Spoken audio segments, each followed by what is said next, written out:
everyone's looking for the young guy. They're looking for McVay. I think take a shot out Todd Bowles, get him a second shot at head coach, and see if he can do it. I don't think they will. If they don't have Anthony Davis, I'm saying it right now. If Anthony Davis is out for the playoffs, they don't make it out of the first round. It's crazy. And our kids will know how great Tom Brady is because he's going to be playing. Yes, it is 15.0%. That's what the Yankees brought Garrett Cole to do. He was a 6th-round pick. This is a fairy tale story that's being written in front of our eyes. People like to call them their JV team, and they just stole one of their better players. They didn't struggle against the Padres. The Padres didn't really put up a fight in most of the games. Jerry Jones, hope you're listening. Hi, I'm Landon Bowe, and you're listening to Outsiders Opinions with Kevin and Austin. What's up, y'all? Welcome to our MLB Opinions of the Week. This is Playoff Storylines. I have a couple. We both have questions for each other. And I'm Kevin, and I am joined by the man that does not have a buzzer under his shirt, Austin. No, I don't. If you guys need to check, I'll actually take my shirt off on like Tuesday. You sure your mom or any friend of yours? It was his wife that didn't want anyone to see his tattoo, but yeah, I don't have any tattoo that I'm trying to hide. Yeah, so I have a question about that. When during the ALCS, they were like, Altuve's one of the most clutch players. And they pull up the home runs in the postseason. I just don't believe that. I'm just scarred by 2016. I'm like, did he But how many of those are influenced? 2017, yeah. Yeah, I totally get what you're saying, and it definitely has scarred my belief in anyone on the Astros besides Jordan or Kyle Tucker or Jeremy Pena or some of those newer people, or even the pitchers. Verlander's great, even though he won a World Series because they cheated. He didn't. I think they kind of proved that Altuve did not, but he definitely benefited RBI-wise or otherwise from what happened in those series. And I would like to check this stat. I will get this up. So we're going to do a full playoff review, and I will figure this out.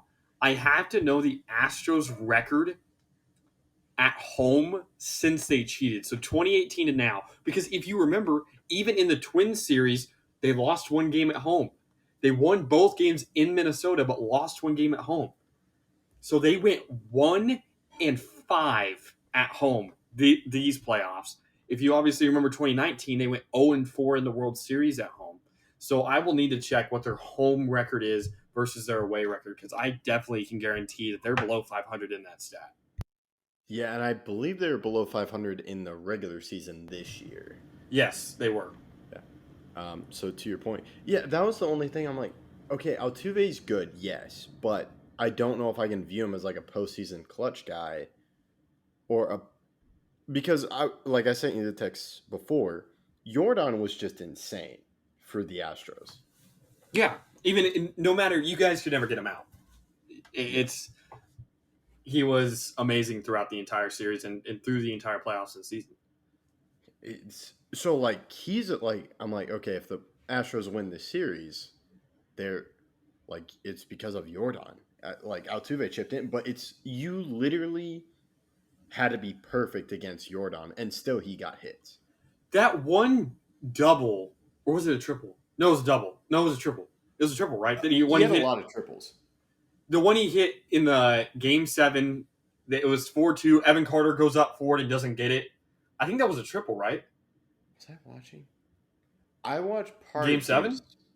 I watched the final of Game 7. I was driving in between a little bit because I had to finish somewhere. Okay, well, I believe it was a triple, but he hit a ball that was so far out of the zone and almost got it to the over the wall. He hit it to the wall and ended up, I think, getting a triple out of it. It may have been a double, but I'm pretty sure it was a triple because Carter couldn't get to the ball.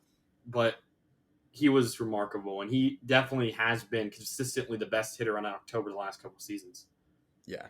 I believe he had a multi-hit game as OPS went down. I saw someone tweet about that. Yep. Yeah. So that was just the thing that stuck to my mind. Then some other teams. What about some teams that got knocked out Maybe the Dodgers. We don't give too much hate to the Dodgers now since the Diamondbacks are going to the World Series. I saw a stat that said JT Realmuto, Bryce Harper, and Trey Turner and Nick Castellanos in the last 2 games combined for 3 for 36. And a lot of people were comparing that to what, and I bring that up because of the Dodgers, to Mookie Betts and Freddie Freeman. We see a lot of these big time players collapsing in the biggest moments, and you do have to wonder how that affects their legacy. Because I've seen a lot of people say that Bryce Harper's career is better than Mike Trout. No, he does not scrape Mike Trout. It's not even remotely close. And you have to have a bigger playoff moment. And I understand that getting to the playoffs is tough and winning games is not on one player, especially in the MLB, more than any other sport because of maybe that in football. But if you're a quarterback, you do have a lot more impact. But in the MLB, you need to be more than one player. But when you are that guy, you really can fuel your team to victories. And whether it was Freddie and Mookie, that entire series versus the Diamondbacks, or the last 2 games for the Phillies, their main stars, the guys they're paying so much, they just could not get it going. Yeah. I think Harper had an amazing postseason last year, but they still didn't win. But yeah, that's a big thing. Like, you can't do that. And that's a good comparison. And I'm trying to think of another storyline. I know this is for a Rangers pitcher, but how much money does Jordan Montgomery make this offseason? It'll be significant, but I don't think it'll be the upper echelon. He's not going to get paid like Aaron Nola, I believe, is a free agent this year. I think Nola gets more. Okay. Even though Nola had a worse regular season than Montgomery, Nola's proven it over a longer span. I loved Monty when he played for the Yankees. I hated it when we got rid of him. But at the same time, he's never been this. So I think and a tremendous World Series performance for him would definitely change that amount. But I don't think it'll be – I think it'll be all-star level. But it won't be Cy Young potential level. Yeah, because I was like, man, he is a top 2 guy because of injuries, but he's also played incredibly well. We talked about Jordan. He got Jordan on strikeouts in game 1. That's true. Something I also want to mention, and this is, I think, comparable to a lot of teams, but especially a team like the Rangers, is the injuries the Rangers have overcome, along with DeGrom mainly is my point here. How did teams look at that? And it worked. Normally when a DeGrom player gets hurt, a player of DeGrom, who's basically LeBron of the MLB as a pitcher, when he's that level, usually when that guy goes down, that's it. And it's not a really good strategy to pay those guys, but did it work? Do you go after those guys knowing that you could still get it done without that player potentially because of how the league is? That's a good question. And yeah, I know I've heard people they're like, the Rangers just bought a team like this. Well, they also hit on their free agents. If you look at those 4 shortstops, or 5, it was Seager, Simeon, Baez, Correa, and Story, and Baez. Yeah, Correa still played well. Correa would have been fun. And he actually struggled this year, but in the playoffs he was good. And the season before last, he was also very good. But also, another thing to bring up, Seager wasn't a great pickup when you consider health. He's been out for a while, but the Rangers overcome that.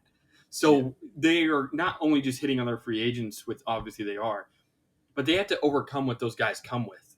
And to overcome DeGrom's injury this season, to overcome how many games did Seager miss? How many games did he play? Seager missed probably a month and a half, 2 months. I think he missed maybe more than that. Let me see.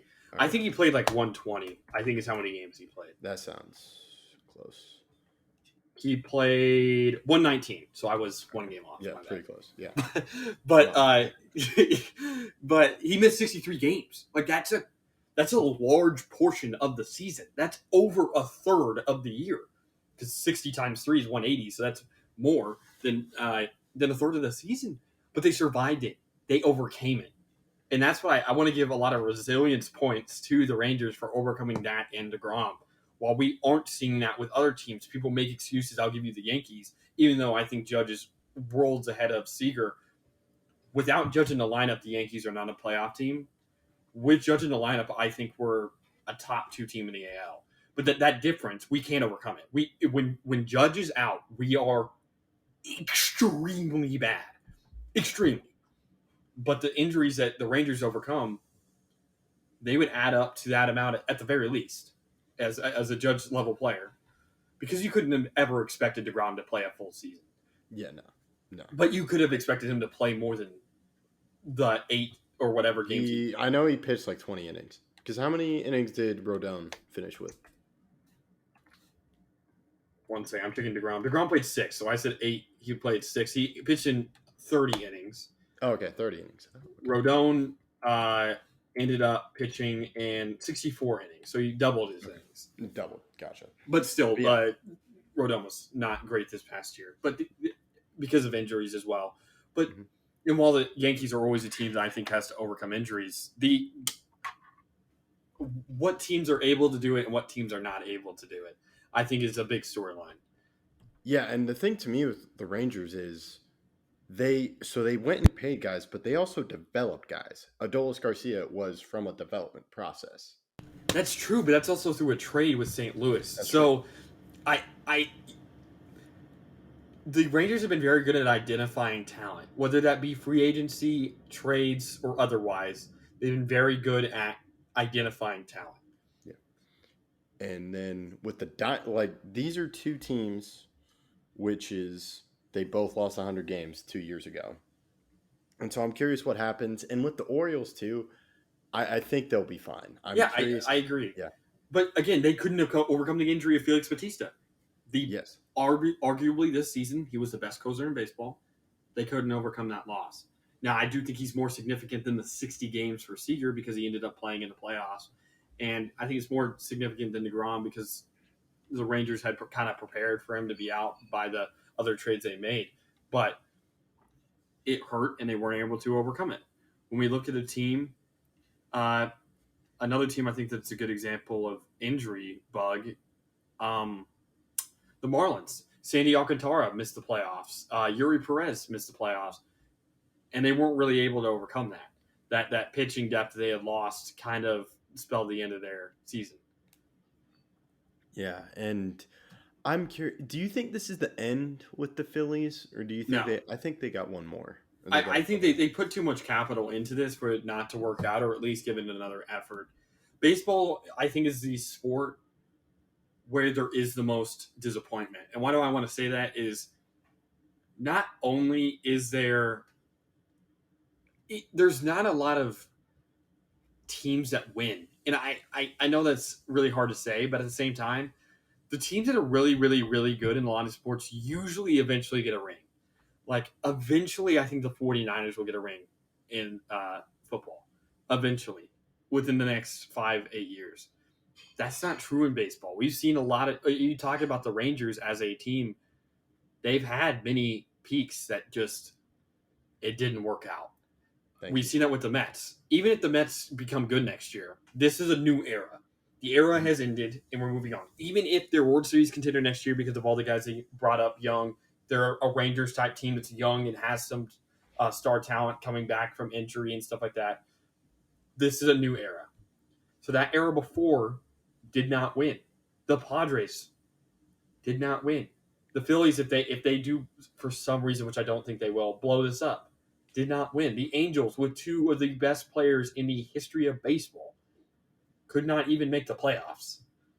So there's a lot of disappointment in the sport, and I think you have to go back at it.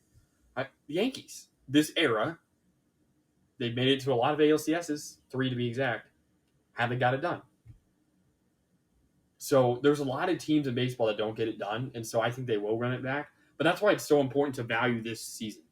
Like, even, the Rangers, their future is so bright. No, this is it. This is it. The time is now. There is no future. You can't look at the future. You can't, because the second you do that, you'll never win again, or you'll never even get to that point. I do think, even for the Diamondbacks, they're young. You don't know. Stuff happens. And the best example I can give to that is the Marlins. Both times after winning the World Series, did not even make the playoffs for the next couple of years.